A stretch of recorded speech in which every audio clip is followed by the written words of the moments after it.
Hi, வணக்கம். Sorry, நான் சொன்ன மாதிரி உங்களோட நான் வந்து என்னால் கதைக்க இல்லாமல் போயிட்டுது. தேர்ஸ்டே, ஃப்ரைடேலாம் நான் ரொம்ப பிஸியாக போயிட்டேன். எனக்கு வந்து 2 எக்ஸாம் வருது. அடுத்தது வந்து கொஞ்சம் இன்டர்வியூஸ் எல்லாம் சிட் பண்ணதில் வந்து கொஞ்சம் பெரிய பெரிய கம்பெனிக்கு வந்து நான் கொஞ்சம் மாறுறதுக்காக நான் வந்து இன்டர்வியூஸ் வந்து சிட் பண்ணி கொண்டிருக்கிறேன். அப்போ எனக்கு வந்து கொஞ்சம் பிஸியாக இருக்கிறபடியாக என்னால் உங்களுக்கு எனக்கு வந்து வீடியோ வந்து போட முடியலை. நான் நம்புகிறேன் நீங்கள் வந்து இந்த ட்ரேடிங் வந்து நல்லா செய்திருப்பீங்களேன்னு. நான் சொன்ன மாதிரியே அவ்வளோ நடந்திருக்குது. கோல்டுலேயும் பிட்காயின் ஆகட்டும். பிட்காயின் வந்து அடுத்த கிழமை மட்டுகளில் வந்து கொஞ்சம் நான் சொன்ன மாதிரி 89, 86 ரேஞ்சுக்கெலாம் நிற்கும். கவனமாக பார்த்துக்கொள்ளுங்கோ.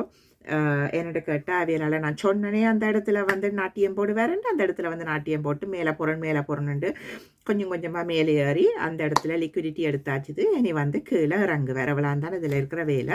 அடுத்து நான் இந்த முக்கியமாக வந்து இது வந்து நான் ஆரம்பித்ததுக்கு காரணம் வந்து இந்த ஃபண்டு ட்ரேடர்ஸை பற்றி தயவு செய்து இந்த ஃபண்டு ட்ரேடர்ஸுக்கு நீங்கள் போக வேண்டாம், சரியா? இந்த ஃபண்டு ட்ரேடர்ஸ் எல்லாம் முழுக்க போலியானதுன்னே நான் சொல்லுவேன். அது ஏன்னு கேட்டால் இதில் யார் ரெகுலேட் பண்ணினோம்ட்டு எங்களுக்கு தெரியாது.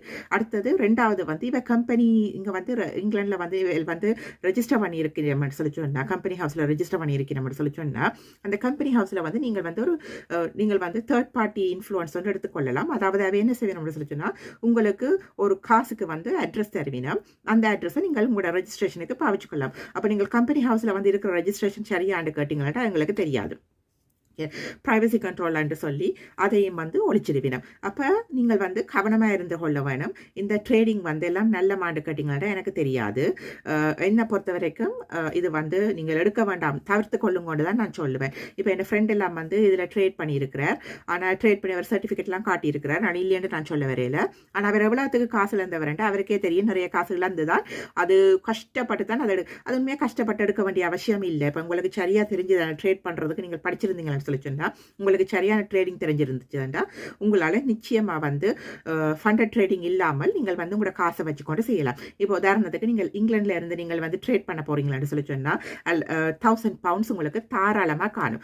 0.01 பீப்புளை வந்து நீங்கள் வடிவாக செய்து கொள்ளலாம்.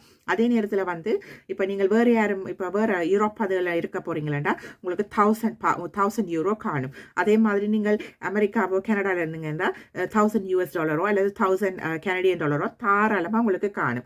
உங்களோட லிவரேஜை குறைச்சி கொண்டு நீங்கள் வந்து இதை வச்சுக்கொண்டு நீங்கள் வந்து இதை ட்ரேட் பண்ணி கொள்ளலாம். அப்போ உங்களுக்கு வந்து என்ன நடக்கும்னா, உங்களுக்கு வந்து இந்த ரிஸ்க் அண்ட் ரிவார்ட் வந்து உங்களுக்கு ரிஸ்க் அண்ட் ரிவார்ட் ரேஷியோ வந்து உங்களுக்கு ரிவார்ட் ரேஷியோ வந்து அதிகமாக இருக்குமே ஒழிய ரிஸ்க் ரேஷியோ இருக்காது. அப்போ இவையில் வந்து